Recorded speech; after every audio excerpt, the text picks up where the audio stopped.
আসসালামু আলাইকুম রহমতুল্লাহ। আলহামদুলিল্লাহ, আশা করি আপনারা সকলে ভালো আছেন। তো দীর্ঘ 2 মাস কিন্তু কোনো প্রকার ভিডিও আমরা দেইনি আমাদের চ্যানেলে। তো ইনশাল্লাহ এখন থেকে রেগুলার ভিডিও দেওয়ার চেষ্টা করব। আর আপনার মূলত এই ভিডিওটা করা আজকে শুধুমাত্র জেব্রা মাছ নিয়ে, কীভাবে আপনারা জেব্রা মাছ ব্রিডিং করাতে পারবেন। কারণ এই ভিডিওটা দেখলে আমি আশা করি যে আপনাদের জেব্রা মাছ ব্রিডিং নিয়ে আর কোনো সন্দেহ থাকবে না, বা যে জীবনে একবারও কোনো মাছ জেব্রা মাছ ব্রিডিং করায়নি তো তারও একটা নলেজ চলে আসবে, বা ইনশাল্লাহ সেও করতে পারবে। যেরকম প্রথমে যেই কাজটা করতে হবে, আমাদের প্রত্যেকটা লোড মাছ আপনি আমার হাতে দেখতেই পাচ্ছেন যে মাছটা কী আকারে লোড হয়ে রয়েছে। তো এই লোড মাছটা আপনাকে একটু বাছাই করতে হবে। আর এটা যদি আপনি না চিনে থাকেন কীভাবে লোড মাছটা বাছাই করবেন, আপনি দেখবেন যে লোড মাছটার কিন্তু পেটটা অনেক আকারে ফোলা হবে আর পুরুষ মাছটা চিকন হবে। তো যাই হোক, যেখানে আমরা ব্রিডিং করাবো এজন্য কিন্তু একটু পুরাতন পানি হলে ভালো হয়, আর জায়গাটা একটু নির্জন হলে সব থেকে ভালো হয়।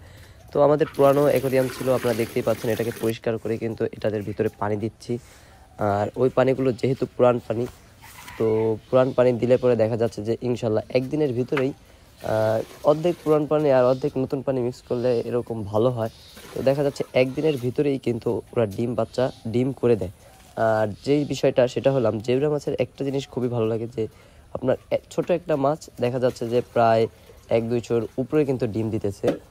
আর এমনি অটোবিট মাছগুলো দেখা যাচ্ছে যে অল্প কিছু করে বাচ্চা দেয়, যে 20-40টা করে এরকম করে বাচ্চা দেয়। আর জেব্রা মাছটা যত পরিমাণ বড় হবে আর যত পরিমাণ লোড হবে আপনার, তত কিন্তু বাচ্চা পাওয়া সম্ভব এখান থেকে। তো আমাদের পানিগুলো ওখানে দেওয়া হয়ে গেছে, আর মূলত এখন আমরা এই জেব্রা মাছগুলো দিচ্ছি এরকম।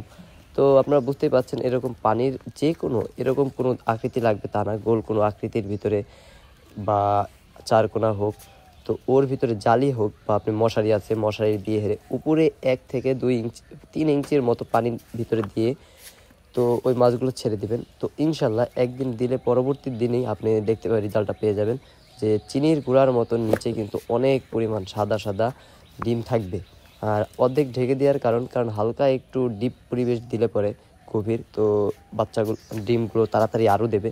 আর এখানে কিন্তু এর আগেও আমি একবার জেব্রা ব্রিডিং করিয়েছি, আপনারা দেখতে পাচ্ছেন, ওগুলো আপনারা দেখেনি। এখানে কিন্তু ছোট ছোট অনেক বাচ্চা আছে, আমি হাত দিয়ে আপনাদেরকে দেখাচ্ছি, তাহলে আপনারা হয়তো বুঝবেন। ওই যে ছোট ছোট কালো যেগুলো আছে সবগুলো জেব্রার বাচ্চা। এখানে প্রায় 1000 থেকে 2000 সামথিং বাচ্চা এখানে আছে, 1000 হয়তো এরকম। তো প্রচুর পরিমাণে। তো যাই হোক, আশা করি আপনারা সকলে বুঝতে পেরেছেন কীভাবে জেব্রা মাছ ব্রিডিং করাতে হয়। আর এর ভিতরেও আবার কাস্টমার চলে এসেছিলো, তো তাকেও মাছগুলো বুঝিয়ে দিলাম। এর পরবর্তীতেও যদি আপনাদের বোঝার সমস্যা হয় তো অবশ্যই কমেন্ট করবেন, ইনশাল্লাহ আমি উত্তর দেওয়ার চেষ্টা করব। আপনারা সকলে ভালো থাকবেন। আল্লাহ হাফেজ।